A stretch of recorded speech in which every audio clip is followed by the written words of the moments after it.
میرا خیال ہے حیدر بھائی نے جو بات کی ہے یا پھر مختلف پریس کانفرنس میں خالد بھائی نے یا اظہار بھائی پریس کانفرنس کرتے ہیں یا فیصل بھائی کرتے ہیں، میرا خیال ہے جو باتیں کرتے ہیں بالکل درست کرتے ہیں۔ ایم کیو ایم پاکستان کا پاکستان پیپلز پارٹی کے ساتھ نظریاتی اختلاف ہے، اور کراچی حیدرآباد اور سکر کے حوالے سے بھی جو ہم سمجھتے ہیں کہ بالکل ٹھیک ہے کہ کبھی بھی پیپلز پارٹی کی حکومت یا سندھ حکومت سے ترقیاتی کام نہیں کرائے ہیں، اور اس کے بعد مثال میرا خیال ہے کہ ہم دیکھتے ہیں کہ کراچی حیدرآباد تباہی کے دہانے پہ پہنچتا چلا جا رہا ہے، انفراسٹرکچر تباہ و برباد ہو چکا ہے۔ لیکن ساتھ ساتھ آپ یہ بھی دیکھیں کہ ایم کیو ایم پاکستان کی کوششوں کاوشوں کی بدولت اس شہر کے اندر، کراچی شہر کے اندر کئی ترقیاتی کام ہوئے۔ میں گرین لائن کے اوپر بھی آتا ہے جو آپ سوال کر رہی ہیں، میرا خیال ہے کہ کراچی شہر کے اندر ایم کیو ایم پاکستان کی وجہ سے 3 فلائی اوور، اگر آپ نارتھ فیضآباد پہ چلتے ہیں، KDA چورنگی ہو گیا، 5 اسٹار چورنگی ہو گیا، یا سکیا سن پہ، یہ ایم کیو ایم کی کوششوں سے PIDSL نے بنایا ہے۔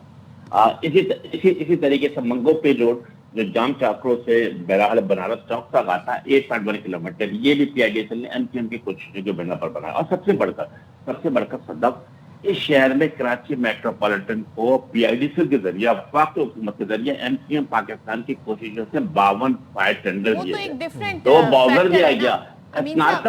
وہ تو آپ کا وفاق سے معاملہ ہے نا، یہاں تو ہم یہ دیکھ رہے ہیں کہ لمبی چوڑی پریس کانفرنس ہوتی ہے، صوبائی حکومت پہ تنقید ہوتی ہے، ابھی حیدر عباس رضوی صاحب، اس سے پہلے مصطفیٰ کمال صاحب کہہ رہے تھے، پھر اس کے بعد یہ ہوتا ہے کہ ایک ملاقات ہوتی ہے اور آپ لوگ مان جاتے ہیں۔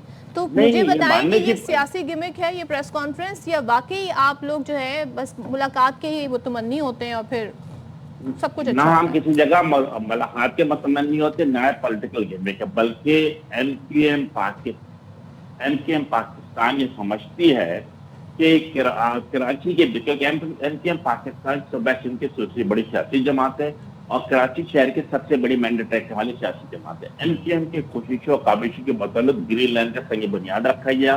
2017 میں 2021 میں چیئرمین خالد مقبول صدیقی نے اس وقت کے پرائم منسٹر کے ساتھ نمائش کے اوپر گرین لائن کو اوپننگ سیریمنی کی، اور میرا خیال 18 کلومیٹر کا یہ رقبہ تھا اور لگ بھگ میرا خیال 18 ارب روپے خرچ کیے گئے۔ اب 1.9 کلومیٹر جو نمائش سے شروع ہوگا اور جو عیدگاہ پہ ختم ہوگا، یہ ایم کیو ایم کی کوششوں کاوشوں کی بدولت ہے۔ PSDP میں پیسے رکھے گئے ہیں، اس شہر کے جو باقی اسٹیک ہولڈر ہیں، مسلم لیگ نون ہو گئی یا پیپلز پارٹی ہو گئی، تو ہم ایم کیو ایم نے شہر کے بہتری کے لیے فیصلہ کیا کہ ورکنگ ریلیشن ہونا چاہیے، اور اس کی بنیادی بات کیا رکھی کہ PIDSL کے ذریعے تمام کام کرائے جائیں گے، اور ہم نے شہر کی بہتری کے لیے ایک ٹائم لائن سیٹ کیا۔ اگر آپ پیپلز پارٹی کے کسی منصوبے کو دیکھتے ہیں، کریم آباد انڈر پاس پہ آپ دیکھ لیتے ہیں، آپ گلستان جوہر کا انڈر پاس دیکھ لیتے ہیں، آپ ملیر ایکسپریس میں دیکھ لیتے ہیں، یہ تمام منصوبے کم از کم 3 دفعہ ٹائم لائن ہونے کے بعد بھی مکمل نہیں ہوئے۔ یس، ہم نے کیا فیصلہ کیا؟ ایم کیو ایم پاکستان نے وفاقی حکومت کے ساتھ بیٹھ کے فیصلہ کیا کہ there should be a timeline for the green line، اور ہم نے فیصلہ کیا کہ 31 اکتوبر تک ہر صورت میں 31 اکتوبر 2026 تک جو 1.9 کلومیٹر ہے، جس کے ساتھ 3 اسٹیشن بھی بنائے جائیں گے، سمپل سینٹر کے اوپر بنایا جائے گا، 7 ہاسپٹل بنایا جائے گا، اور عیدگاہ کے اوپر انشاءاللہ تعالیٰ اسے مکمل کرتے ہیں۔ امین الحق صاحب، وہ ایک شاعرہ ہیں، وہ یہ کہتی ہیں کہ وہ کہیں بھی گیا تو لوٹا میرے پاس آیا، بس یہی بات ہے اچھی میرے ہر جائے کی۔ تو کون سی بات اچھی ہے پیپلز پارٹی کی، کن باتوں پہ آپ کو راضی کیا گیا؟ ہم دیکھتے ہیں ایم کیو ایم جب روٹنے پر آتی ہے تو روٹھی رہتی ہے، جب راضی ہونے پر آتی ہے تو ایک نشست میں مان جاتی ہے۔ فاروق ستار صاحب کچھ عرصہ پہلے، ابھی کچھ ہی دنوں پہلے ہمارے پروگرام میں کہہ رہے تھے کہ بلاول بھٹو صاحب سے وہ ٹائم مانگتے ہیں، ان کو ٹائم ہی نہیں ملتا۔ تو کون سی چیزوں کی یقین دہانی کروائی گئی ہے؟ اور ایم کیو ایم اور پیپلز پارٹی اگر ایک پیج پر آ جاتی ہے تو کون سے ترقیاتی منصوبے کراچی میں ایسے ہیں جن کو پہیے لگیں گے؟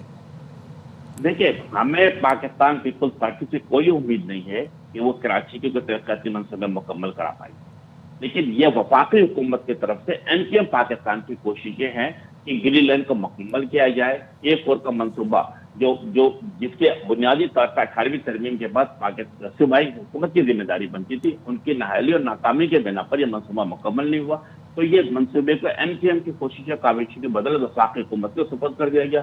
26 ارب روپے کا منصوبہ 126 ارب روپے کا منصوبہ میں تبدیل ہو گیا ہے۔ تقریباً K4 کا 70% کام مکمل ہو چکا ہے، اور ایم کیو ایم کی خواہش ہے کہ ہر صورت میں K4 کا منصوبہ بھی جو ہے وفاقی حکومت کے تعاون کے ساتھ، وابڈا کے تعاون کے ساتھ، FW اور NLC کے تعاون کے ساتھ اس کو اگلے سال تک مکمل کر لیا گیا۔